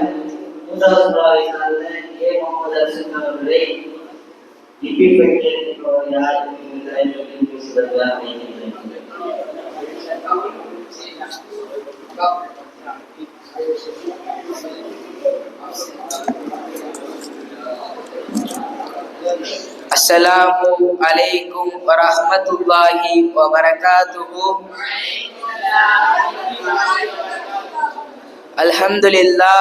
அல்ஹம்துலில்லாஹி ரப்பில் ஆலமீன் வல் ஆகிபத்து லில் முத்தகீன். அஸ்ஸலாத்து வஸ்ஸலாமு அலா சய்யிதினா வ நபியினா மௌலானா முஹம்மதின் வ ஆலிஹி வ ஸஹ்பிஹி அஜ்மஈன். அம்மா பஅத். 7 வானங்களையும் 7 பூமியையும் படைத்து பரிபாலிக்கக்கூடிய அல்லாஹுவுக்கே எல்லா புகழ் அனைத்தும். அவனுடைய சாந்தியும் சமாதானமும் மக்கத்து ராஜா மதினத்து ரோஜா எம்பெருமான நபியினார் ஸல்லல்லாஹு அலைஹி வஸல்லம் அவர்கள் மீதும், அவர்களுடைய வழியை சற்றும் தவறாமல் பின்பற்றி வாழ்ந்து மறைந்த உத்தம சத்திய சஹாபாக்கள், தாபியீன்கள், தபா தாபியீன்கள், சுஹதாக்கள், நாதாக்கள் மற்றும் குறிப்பாக இந்த மஜ்லிஸில் அமர்ந்திருக்கும் நாம் மீதும் என்றாமல் என்று லோட்டுமாக. ஆமீன். உலகையெல்லாம் கட்டியாலும் சர்வம் வல்லமை மிக்க பிரிட்டிஷ் சாம்ராஜ்யம் நன்கும் பயிற்றுவிட்ட தனது படையின் மீது மிகவும் பெருமிதம் கொண்டிருந்த அகண்ட இந்தியா உபகண்டத்தையும் அதை ஒட்டிய பர்மாவையும் சிலனையும் மலேசியாவையும் தன் ஆட்சி அதிகாரத்தில் வெற்றிகரமாக கட்டுப்படுத்தி வைத்திருப்பது மிகவும் எளிதாக இருந்தது. ஆனால் இந்தியாவில் வடமேற்கே ஏழைப்புற மகானான வஜிரிஸ்தான் பகுதி பேரளவுக்கு தான் பிரிட்டிஷ் ராஜ்யமாக இருந்ததே தவிர பிரத்யாட்சி நிலையில் அது தனித்து நின்றது. அப்பகுதி மக்கள் நமது அரசுக்கு எவ்வித வரியும் செலுத்துவதில்லை. நமது அதிகாரிகளை அனுப்பினால் அவர்கள் கொல்லப்பட்டு விடுகிறார்கள். நமது படைகள் பல தடவை அனுப்பப்பட்டும் அவை அழிக்கப்பட்ட நிலையிலே திருப்பி வருகிறார்கள். இதற்கு பிரதான காரணங்கள் 2. முதலாவது, முற்றிலும் மலைகளும் பள்ளத்தாக்களும் காடுகளிலும் அவர்கள் பதுங்கியிருந்து தாக்குவதாகும். 2வது, அவர்களின் சக்தி மிக்க தலைவரை நாம் அடையாளம் கண்டு கொள்ள முடியாததும் அவரை பற்றி சரியான துப்புகள் கிடைக்காததும். இவ்விஷயத்தில் நான் தோழி மனப்பான்மை உடையவனாக இருக்கிறேன் என்று இங்கிலாந்தை சேர்ந்த பிரதமர் சர் வின்ஸ்டன் சர்ச்சில் புலம்புகிறார். அவர் மிகப்பெரிய பிரதமர், அவரே புலம்புகிறார் என்று சொன்னால் அந்த தலைமைத்துவம் என்பது எந்த அளவுக்கு இருந்தது. அவர் தலைமைத்துவமை வருவதற்கு முன்பாக அவருடைய பருவம் எப்படி இருந்தது சொன்னா, 16 வயதிலே பிரிட்டிஷ் இராணுவம் அவருக்கு ஒரு சலுகை இடுகிறது. அது என்ன சலுகை என்றால், ஒரு இராணுவத்தில் சேர சலுகை இடுகிறது. ஏனென்றால் 16 வயதிலேயே அவர் 6 அடி உயரம் இருப்பதும் அவர் மிகப்பெரிய சாமானாக இருப்பது, அது மட்டுமல்ல அவருடைய விவேகம் என்பது மிகவும் சிறந்ததாக இருந்தது. அதன் காரணமாக பிரிட்டிஷ் இராணுவம் அவருக்கு அந்த சலுகையிட்டது. இவரும் அந்த சலுகைக்கேற்ப அந்த பணியில இருக்கிறார். ஒரு 5 வருஷம் இருக்கிறார். அப்ப இவர் ஒரு சிறப்பு சலுகை கேட்டார். அது என்ன சலுகை என்றால், ஐவேளை தொழுகிறது. அந்த நேரத்தில் எந்த ஒரு வேலை வந்தாலும் அவர் செய்ய மாட்டார். நல்லாதான் போயிட்டு இருந்தது. திடீரென ஒரு அதிகாரி, புதிய அதிகாரி வந்தார். அந்த அதிகாரி வந்து இந்த சிறப்பு சலுகையை மறுக்கிறார். உடனே நம்ம தலைவர் என்ன செஞ்சாரு, இந்த வேலையை ராஜராமா செய்யணும்னு சொல்லிட்டு அந்த அதிகாரியிடம் போய் நிற்கிறாரு. உடனே அந்த அதிகாரி அதை ரத்து செஞ்சு விட்டு சிறைச்சாலையில் அடைச்சிட்டாங்க. இவரோட தலைவருடைய தந்தை ஒரு மிகப்பெரிய சர்தாராகவும் உஸ்தாதாக இருந்தாங்க. அவரை அந்த அதிகாரி வந்து கொன்று விட்டார். கொன்றது விஷயம் தெரிஞ்ச உடனே யாரு கொண்டா கண்டுபிடிச்சு அந்த அதிகாரியை கொண்டு தப்பித்து சீனாவுக்கு போறாரு. சீனாவுக்கு போய் அமைதியாலாம் நிக்கல. முஸ்லீமுக்கு எதிரான ஏதாச்சும் பிரச்சனைனா அங்க போய் சீனாவோட பெருந்தலைவர்களை பிடித்து வைத்து அதுக்கு பணயமாக ஆயுதங்களை கேட்கறதும், அதுக்கடுத்து ரஷ்யாவுக்கு போய் சண்டை, ஈரானுக்கு போய் சண்டை, எங்க போனாலும் சண்டை என்று அவர் இருந்தார். ஆனா அவர் எங்க போனாலும் அவருடைய சொல்ல மதிக்க மக்கள்கள் இருந்தார்கள். கண்ணியமும் இருந்தது, மரியாதையும் தந்தார்கள். கடைசியாக அவர் வடமேற்கில் உள்ள ஏழைப்புற மகானான வஜிரிஸ்தானுக்கு வந்திருந்தார். அங்க வந்து அவர் முதலில் எடுத்தது போர். அந்த எந்த அளவுக்கு போர் பயிற்சி கொடுக்கிறார் என்று சொன்னால், அந்த ஊரில் வாழ்ந்திருந்த குழந்தைகளுக்கு கூட குறித்தவராம அம்பெய்ய தெரியும். அது மட்டும் இல்ல, அவர்கள் துப்பாக்கி குறி தவறாமல் சுடுவது பொழுதுபோக்காக இருந்தது என்று கூறப்படுகிறது. அதுல என்ன ஒரு டெஸ்ட்னா, இவர் நினைச்சா London to Delhi, Delhi to Waziristan நினைச்ச டெலிஃபோன் லைன்ல புடுங்கி விட்டுருவாரு, நினைச்சா அவர் கேட்டுக்குவாரு. அதை விட பெரிய டெஸ்ட் என்னன்னா, பிரிட்டிஷ் இராணுவத்துல ஏகப்பட்ட பேர் இறந்தாங்க, ஏகப்பட்ட காயமடைந்தாங்க. ஆனா முஸ்லீம்கள் ஒருவர் கூட இறக்கவும் இல்லை, காயவும் படவில்லை. அந்த அளவுக்கு ஒரு புத்தியை யூஸ் பண்ணி போர் யுத்தத்தை புரிந்தார். சரி, பார்லிமெண்ட்ல பேசப்படுகிறது, 5 தலைமையில் வந்து பேசுறாங்க. சரி, நம்ம எல்லாத்தையும் இந்தியா எல்லாத்தையும் நம்ம கைக்குள்ள கொண்டு வந்துட்டோம், ஆனா இந்த வஜிரிஸ்தானை மட்டும் நம்ம தனது கைக்குள்ள கொண்டு வர முடியல, என்னதான் நடக்குதுன்னு சொல்லிட்டு ஏரோப்ளேன்ல எடுத்து ஒரு 5 தனிப்படை அமைக்கப்பட்டு போறாங்க. போய் அங்க போறாங்க. போன உடனே ஒரு போர் நடக்குது. அந்த போர் விதிமுறையை பார்த்து அந்த 5 தலைவர்களும் மிரண்டே போயிட்டாங்க. அதுக்கப்புறம் சரி சமாதானத்துல போயிடலாம்னு சொல்லிட்டு பேசுறாங்க. இப்ப சமாதான விதிமுறைக்கு வருகிறது. இப்ப பிரிட்டிஷ் வந்தவர்கள்லாம் சொல்றாங்க, நீங்க ரொம்ப குறைவாக வரியை செலுத்துங்க அப்படின்னு சொல்றாங்க. அதற்கு நமது தலைவர் மறுத்து விடுகிறார். கடைசி வரை வஜிரிஸ்தான் என்ற நகரம் சுதந்திரமாக இருந்தது. தலைவரின் பெயர் தான் இப்பி ஃபக்கீர். அவருடைய உண்மையான பெயர் என்னவென்றால் மிஸ்ரா குலாம் அகமது. அவருக்கு ஏன் இப்பி ஃபக்கீர் என்ற பெயர் வந்துச்சுன்னா, இப்பி நாட்டுல பிறந்து ஃபக்கீரை போன்று ஊர்வலாக சுத்தினால்தான். ஆனா ஃபக்கீர் போன்ற தோற்றம் மட்டும்தான் இருந்தது. அவருடைய செயல் அனைத்தும் ஒரு வீரரை போல, ஒரு தலைமைத்துவத்தை போல இருந்தது. வரக்கூடிய காலகட்டத்தில் அவரை பற்றி மேல்மேலும் தெரியக்கூடிய பாக்கியத்தை வல்ல ரஹ்மான் உங்களுக்கும் எனக்கும் தந்து அருள் புரிவானாக. வாஹிரு அல்ஹம்துலில்லாஹி ரப்பில் ஆலமீன். அஸ்ஸலாமு அலைக்கும் வரஹ்மத்துல்லாஹி வபரகாத்துஹு. அல்ஹம்துலில்லாஹ். இத்துடன் ஹதீகத்துல் வாரிதி மாணவர் சிறுபிரிவு மன்ற மும்மொழி புரட்சி தமிழ் பணியாற்றி வருகின்றது. அல்ஹம்துலில்லாஹி ரப்பில் ஆலமீன். ஸல்லல்லாஹு அலைஹி வஸல்லம்.